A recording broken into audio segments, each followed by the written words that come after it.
Thank you for watching this video. This is the fifth video. I'm sorry, it's the fourth video, but it's called Review Lesson or Introductory Lesson 5.5. And this particular lesson is on measurement. As always, we start every lesson with a goal or a learning target. And this learning target is to calculate the perimeter and area of rectangles and squares. Let's jump right in here with some definitions. Define the terms here in the chart. We'll start right here. The first term, area, is the measurement of the surface area enclosed by a figure. So it's the area on the inside, the material or the surface area on the inside. The next thing we're going to look at is right here, and that is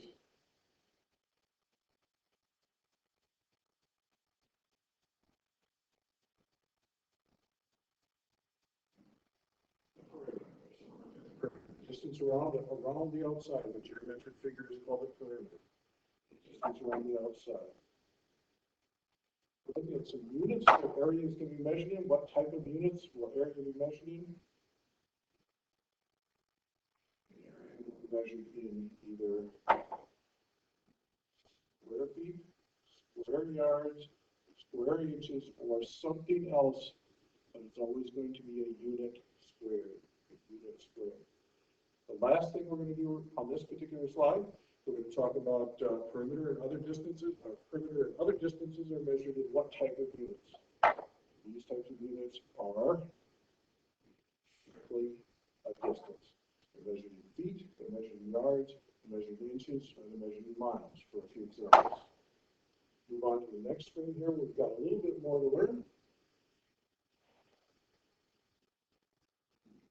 The perimeter of the rectangle is the sum of the four sides, or twice the length and twice the width.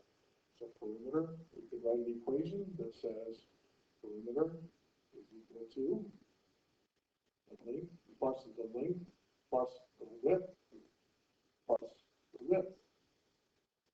Or, another way to say that, if it is a rectangle, but only if it's a rectangle, is that the perimeter is equal to 2 times the length plus 2 times the width.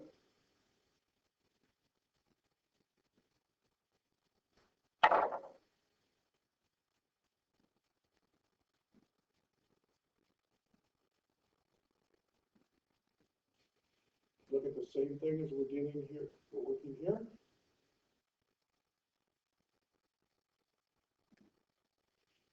The rectangle is the product of the length and the width. So the area, product is our key word. That's what we're looking for when we write an equation. It's the product of length and width. So the area is equal to length times width.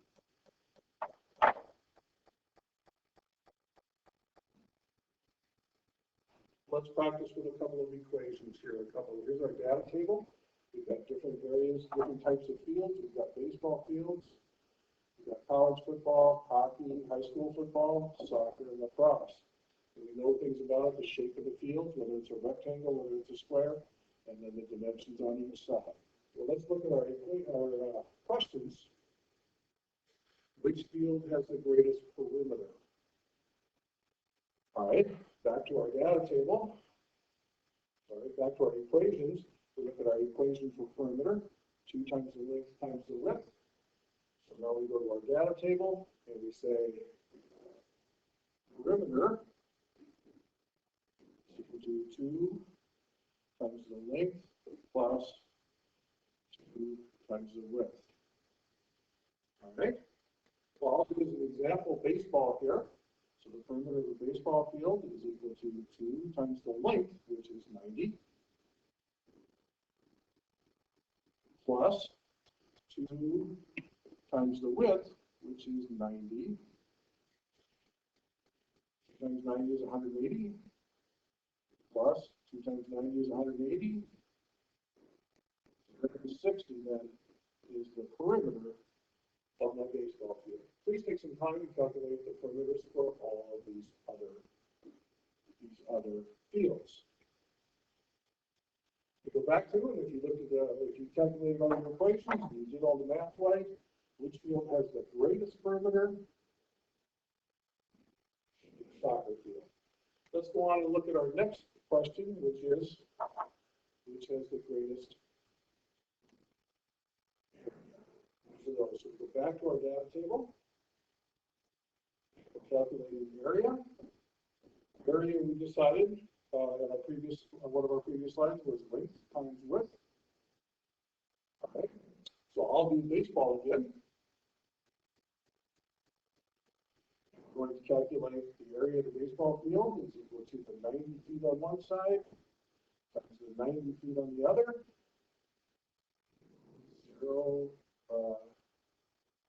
81. Take that off a little bit with an eraser here. 8,100 square feet. Let's take some time to calculate the areas of the other fields and answer this question. Which has the greatest area?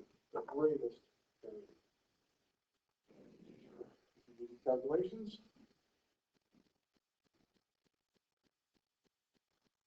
you find that it's a soccer field. Greatest perimeter. Area. That brings us to question number 3. Is there a relationship between the perimeter and the area? In this case, it looks like the greatest perimeter has the greatest area. However,